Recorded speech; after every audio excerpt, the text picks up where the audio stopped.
the past 4 weeks, we have driven 5,200 kilometers from Melbourne to Cairns. We have stayed in 18 different campsites along Australia's east coast with incredible landscapes from beautiful beaches, rainforest, and iconic cities. And we have seen a variety of wildlife that we've never seen before. In this video, we are going to share our top tips for renting a campervan in Australia. Whether it's your first time renting a campervan or you're looking for some helpful advice, we hope that these tips will prepare you for your campervan adventure. If you have any additional tips, feel free to share them in the comment section below. Number 1. Insurance. We chose to go with the full insurance, which had a 0 deductible. That way, we didn't have to worry about the little things, like scratches, or if a small rock hits the window. It does bring the price up a lot though, but it gave us a peace of mind so that we could focus more on enjoying the trip. Tip number 2, the one-way fee. Since we were driving from Melbourne to Cairns, we had to pay a one-way fee. It's not that much, but this is very common if you're not returning the van to the same location. Just something to be aware of. Number 3, unlimited kilometers. One of the best things was having unlimited kilometers.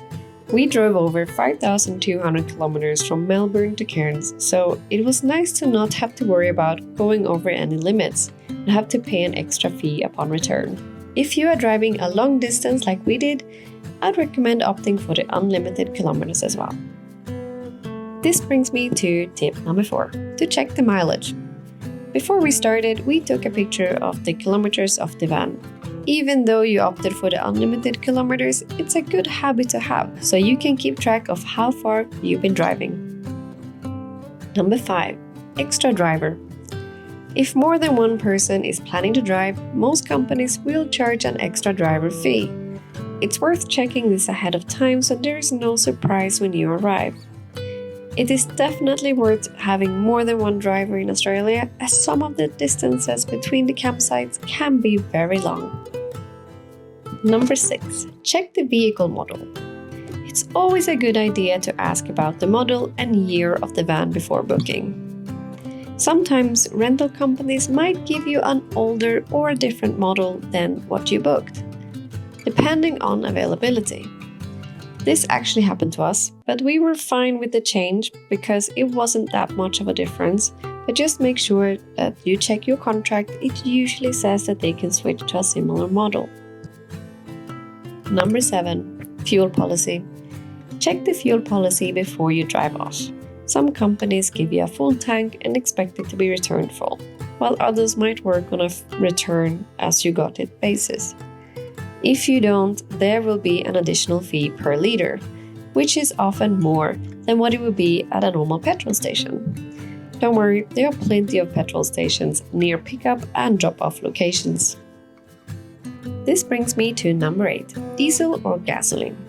One thing to consider when renting a campervan is whether it runs on diesel or gasoline. Diesel vans are often more fuel efficient, especially on long road trips, which can save you money if you're driving long distances, like we did.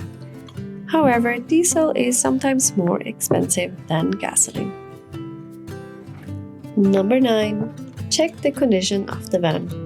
If you did not go for the full insurance before you leave, take a moment to check the van's condition. Walk around and look for any existing scratches or dents. Take your own photos or videos so you won't be held responsible for any damages that was already there. Number 10, additional items. Your rental company might offer additional items for your van for an extra fee. We opted to rent some extras, 2 camping chairs and a table. We use them all the time. Definitely recommend getting that. The only thing we felt was missing was a type of awning to protect from the sun or rain when sitting outside. Number 11, driving on the left side. If you are like us from a part of the world where we drive on the right side of the road and it is your first time driving on the left, don't worry. It might feel strange at first, but you'll adapt very quickly. Remember, look right, keep left. In our opinion, Australia has some of the best road signage, and it is very easy to follow and not end up on the other side of the road. To make your first time driving on the left easier, look for a van that has automatic drive instead of manual drive. Number 12, driver's license. An obvious one. You'll need to make sure that you have a valid driver's license. Also check if you need an international driver's license. To be safe, we had our international licenses with us printed. In some countries, you can order it online. Australia also accepts electronic driver's license, but make sure to check ahead with your rental company. Number 13, planning ahead. Finding campsites can sometimes be tricky, especially in cities and popular tourist spots. It's a good idea to plan where you park overnight. We stayed in paid campsites every night with electricity. Make sure you book in advance if you are going during high season or weekends. We actually ran into this problem twice, not having anything available where we wanted to go and had to change our plans.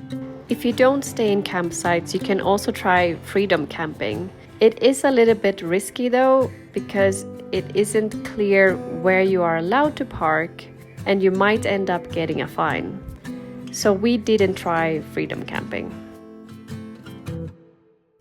Number 14, navigation and maps. Google Maps or Waze worked fine for us.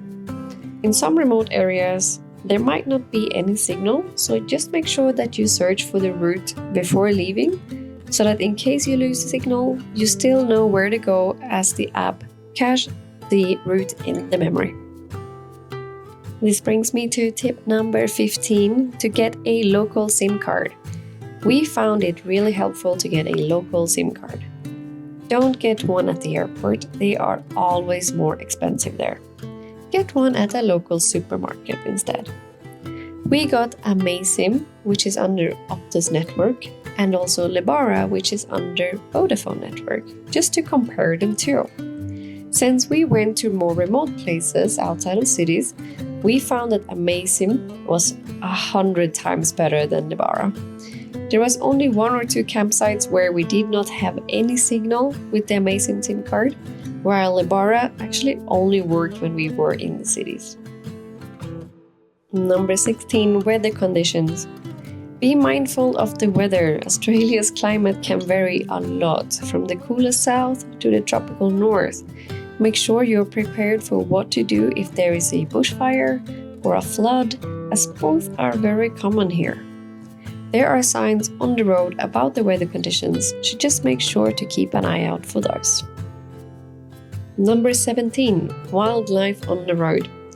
Be extra careful when driving at dawn, dusk, or at night. Australia has a lot of wildlife, and you might see kangaroos and other animals on the road. It's safer to drive during daylight hours. We actually drove the entire distance during daytime for this exact reason. Unfortunately, you will see a lot of dead animals on the side of the road. Number 18, refilling the water. If your campervan has a built-in water tank, make sure to refill it every couple of days, depending on your usage. Most campsites in Australia will have places where you can do this. Most often, they're actually located right next to your camp spot, which is very convenient. Number 19, emptying the wastewater. Don't forget to empty the waste tanks if your van is equipped with these. Grey water comes from the sink or shower, while black water comes from the toilet. Most campsites have designated dumping stations, so plan ahead to empty them regularly. It's not the most fun job, but it's important to do. As we stayed in campsites every night which are equipped with showers and toilets, our rule number 1 was no number 2 in the van. Finally, number 20, pay it forward. When you return your campervan and you are leaving the country, think about if there is anything that you can donate to other campers instead of throwing it away. When we picked up our van, a German couple were leaving and gave us a lot of things that they were not able to keep with them. So, when we returned the van in Cairns, we did the same. We packed up a bag of things we could donate and gave it to a young couple that was starting their journey. welcome to our van. We got the cheap two berths, so for two people, and it's 7.1 meters long. It's quite big. You will struggle to park in normal parking spots, but let me show you around. Here we have a kitchen. It has gas cooker, so we'll be able to cook our dinners finally after 6 months living in hotels and looking at restaurant menus. We'll finally be able to cook ourselves. Comes with a microwave, which is very handy, and also an exhaust. Water for dishes, not drinking water, but we'll be able to do our own dishes here. You just need to switch on the water pump. Also comes with a toilet and shower. It's a bit of a mess in here, but toilet very useful. Shower probably won't use because there are showers in all the campsites we're going, but we'll see. At the back you have this massive area that turns into a huge bed, which actually is quite comfortable because these are very thick mattresses, so I'm gonna sleep well on those. Most important of this van is this, the AC remote control and the AC, because it is hot outside. So the AC is very much needed. It has a TV as well, but our generation maybe don't really use it. Like, we watch everything online, I would say. And then at the front we have a little seating area where we can sit one person, and the fridge, which is actually really big and fits a lot of different things. So, and it comes with a freezer, which is very handy as well, especially if you have ice cream and ice. Here's where the magic happens. This is where all the switch controls are. They will teach you how to use them and what to use them for, but it's actually super easy to understand. And of course, the driver's seat and the co-pilot. The most useful job. The most important job is being the co-pilot, because you're in charge of music and snacks.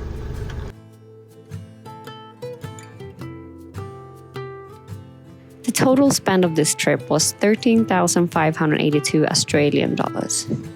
Obviously, the biggest expense was the campervan rental, which included full insurance. For more details on how to budget for your campervan trip in Australia, visit our blog on couplenomads.com. The link is in our channel and in the description below. So those are our top tips to keep in mind when renting a campervan in Australia. If you are looking for a reliable rental company, we have partnered with Motorhome Rentals. You'll find a link in the description below. And if you book through that link, we will receive a small commission at no extra cost to you. They offer a wide selection of campervans and often have promotions of up to 30% off. So be sure to check that out. Also, don't forget to check out our Australian campervan series and subscribe to follow our journey around the world.